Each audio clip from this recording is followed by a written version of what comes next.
ನಾನು 6:30ಇಂದನೇ ಬ್ಲಾಗ್ನ ಸ್ಟಾರ್ಟ್ ಮಾಡ್ತಿದ್ದೀನಿ. ಬೆಳಿಗ್ಗೆ ಎದ್ದು ಹೂನ ಬಿಡಿಸ್ಕೊಂಬಂದು ನಾನು ದುಡ್ಡು ಕೊಟ್ಟೆಲ್ಲ ಹೂ ತರೋದಿಲ್ಲ. ಇಲ್ಲ ಅಂದರೆ ಹೂ ತೊಗೊಂಬರ್ತೀವಿ. ನಮ್ಮದು ಗೀಜರ್ ಒಂದು ಕೆಟ್ಟೋಗಿತ್ತು, ಹಾಗಾಗಿ ನಾನು ನನ್ನ ಮಗಳು ಗ್ಯಾಸಲ್ಲೇ ನೀರು ಇಟ್ಕೊಂಡು ಸ್ನಾನ ಮಾಡ್ಕೊಂಬಂದು ಪೂಜೆ ಮಾಡ್ಕೊಂಡು ಬೆಳಗ್ಗೆ ಪಲಾವ್ ಮಾಡೋಣ ಅಂತ ತರಕಾರಿ ಎಲ್ಲ ಕಟ್ ಮಾಡಿ ಇಟ್ಕೊಂಡು ಅಕ್ಕಿನ ಸೋಕ್ ಮಾಡಿಟ್ಟು ಶುಂಠಿ, ಬೆಳ್ಳುಳ್ಳಿ, ಟೊಮೆಟೊ, ಹಸಿಮೆಣ್ಸಿನ್ಕಾಯಿ, ಚಕ್ಕೆ, ಏಲಕ್ಕಿ, ಲವಂಗ, ಕೊತ್ತಂಬರಿ, ಒಂದು ಸ್ವಲ್ಪ ಗಸಗಸೆ ಹಾಕಿ ಕೊಬ್ಬರಿ ಹಾಕಿ ಮಿಕ್ಸಿ ಮಾಡಿ ಇಟ್ಕೊಂಡಿದ್ದೆ. ಒಂದು ಸ್ವಲ್ಪ ಪಲಾವ್ ಎಲೆ ಹಾಕಿ ಎಣ್ಣೆ ಕಾಯಿಸಿ ಪಲಾವ್ ಎಲೆ ಹಾಕಿ ಉಪ್ಪು ಹಾಕಿ ತರಕಾರಿ ಎಲ್ಲ ಒಗ್ಗರಣೆ ಕೊಟ್ಟು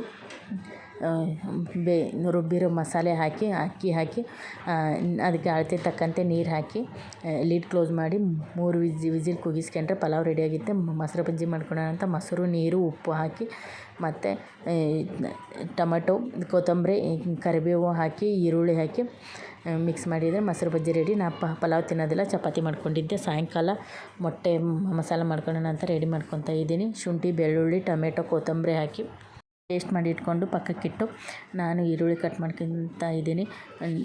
ಮೊಟ್ಟೆನ ಬೇಯಿಸಿ ಅದರೊಳಗಡೆ ಎಲ್ಲೋನ ಪಕ್ಕಕ್ಕಿಟ್ಟು ವೈಟ್ ಮೊಟ್ಟೆನ ಉದ್ದಕ್ಕೆ ಕಟ್ ಮಾಡಿ ಇಟ್ಕೊಂಡು ಮೆಣಸಿನ್ಕಾಯಿ, ಈರುಳ್ಳಿ ಕಟ್ ಮಾಡಿ ಇಟ್ಕೊಂಡು ಅದನ್ನ ಸ್ವಲ್ಪ ಎಣ್ಣೆ ಹಾಕಿ ಅರಶಿನ ಪುಡಿ ಹಾಕಿ ಫ್ರೈ ಮಾಡಿ ಎತ್ತಿಟ್ಕೊಂಡು ಒಂದು ಬಾಣಲೆಯಲ್ಲಿ ಜೀರಿಗೆ ಹಾಕಿ ಈರುಳ್ಳಿ ಹಾಕಿ ಶುಂಠಿ ಬೆಳ್ಳುಳ್ಳಿ ಪೇಸ್ಟ್ ಮಿಕ್ಸ್ ಮಾಡಿರೋದು ಹಾಕಿ ನೀರು ಹಾಕಿ ಒಂದು ಸ್ವಲ್ಪ 5 ನಿಮಿಷ ಫ್ರೈ ಮಾಡಬೇಕು. ನೆಕ್ಸ್ಟ್ ಫ್ರೈ ಮಾಡಿ ಇಟ್ಕೊಂಡಿರೋ ಮೊಟ್ಟೆನ ಹಾಕಿ